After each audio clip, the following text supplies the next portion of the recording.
nanay. Oh. Siyam na buwan mo lang siyang Pasabog ang aktingan. sa sinapupunan mo.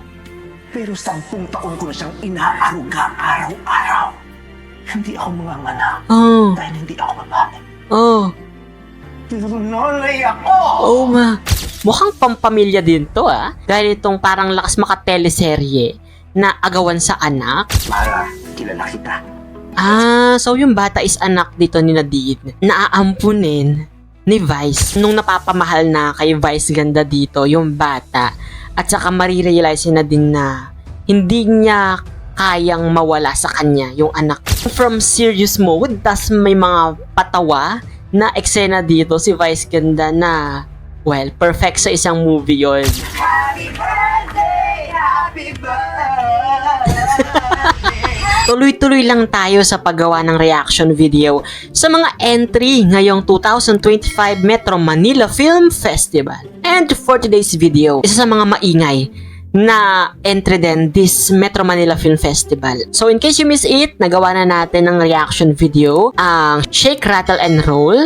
Nagawa na natin reaction video ang Reconnect. At ngayon naman ay panoorin natin itong official trailer ng Call Me Mother. So, hindi natin patatagalin to kasi malaki expectation natin dito from Vice ganda. Diba? Last year, And the Breadwinner Is na kumurot sa puso natin dahil patungkol siya sa mga breadwinner at iniaalay niya talaga yun para sa mga breadwinner ng mga pamilya.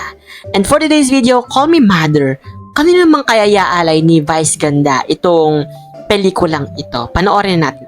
Ito ang Call Me Mother, starring Vice ganda and Nadine Lustre. Ito na. Ang saya po, ma. Pero parang panaginip lang po. Ako nga rin anak parang hindi ako makapaniwala. Pero bakit tayo lang po ang tao? Saka, paano niyo po nagdala dito? Wala naman ako passport. Passport?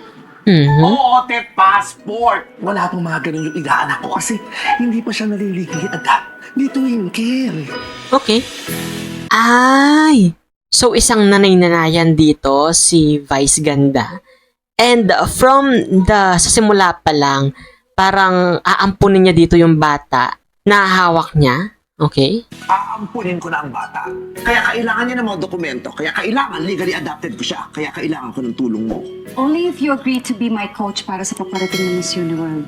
Perfect! Kaya mo pala Pero may isa Okay. akong kondisyon. Hindi ko pwedeng lumapit kay Angelo. Basta hanggang dyan lang ha. Mara, kilala kita. So yung bata is anak dito ni Nadine na aampunin ni Vice. Ano yung huling pagkakataon ko para makilala ko yung anak ko? Okay. Ay, Esnir is here. Hoy, anong ginagawa niyo rito? Kasama ko ang guardian angel ko, ha? Si Ate Mama! Alis ka agad, di ba? Ayoko po nung hip. Mukhang pampamilya din to Dahil itong parang lakas makateleserye na agawan sa anak. Ayoko din ng hibran. Allergic ako sa scents. Anyari, mother? Allergic ako sa sand! Ngayong Pasko, Okay, mukhang from serious mode, tas may mga patawa na eksena dito si Vice ganda na, well, perfect sa isang movie yon. Tapos sa bandang dulo, biglang magpapaiyak sila, no? todo ang saya sa Mothering Movie of the Year! Tama talaga na sa'yo ko iniwan si Angelo. Pero Twinkle, Famous Nadine umalis Lustre. na kayo ni Angelo ng Pilipinas. Vice ganda. Huwag na kayong babalik. Kasi makawawiin ko pa siya sa'yo. Oh!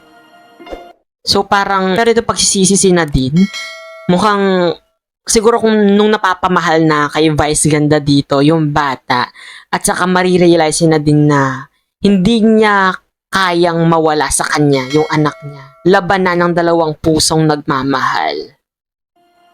Di ba nag-usap na tayo? Yung kapal talaga ng mukha mo. Serious I still mode. gave birth to Angelo. Ako pa rin ang tunay niyang nanay. Oh. 9 na buwan mo lang siyang Pasabog ang aktingan. sa sinapupunan mo. Pero 10 taon ko na siyang inaaruga araw-araw. Hindi ako manganganak Oh. dahil hindi ako babae. Oh. Nanay ako!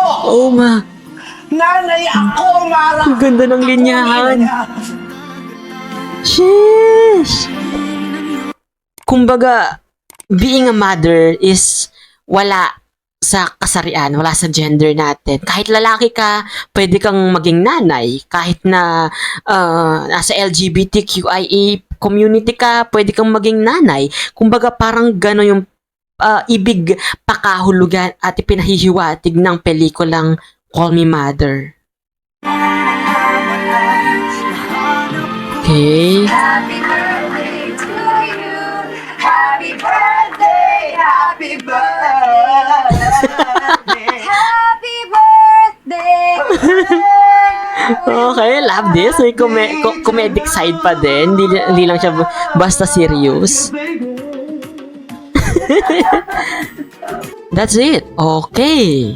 Nice. So, nasa pangatlong entry na tayo. And, ang gaganda ng mga entry this Metro Manila Film Festival. Iba-iba sila, no?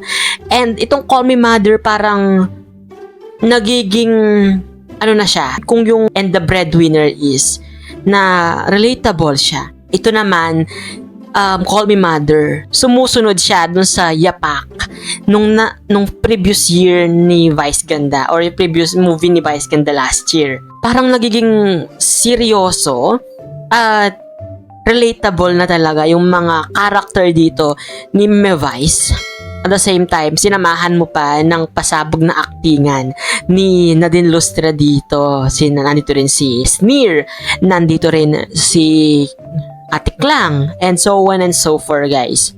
So, hindi lang halakhak yung makukuha natin dito, pero for sure, may kurot sa puso din itong pelikulang ito. And excited ako na malaman kung anong award yung makukuha nitong Metro Manila Film Festival entry na ito. Kayo, napanood nyo na ba itong Call Me Mother ni Vice Ganda at ni Nadine Lustre? Ano yung masasabi nyo sa trailer nito? Let me know guys in the comment section. And syempre kung hindi ka pa rin nakasubscribe sa channel ko, don't forget to hit that subscribe button and that notification bell para lagi kang updated sa mga videos na i-upload ko pa. Has been CJ guys, your man of letters. Stay safe and stay motivated. Thank you for watching. Bye!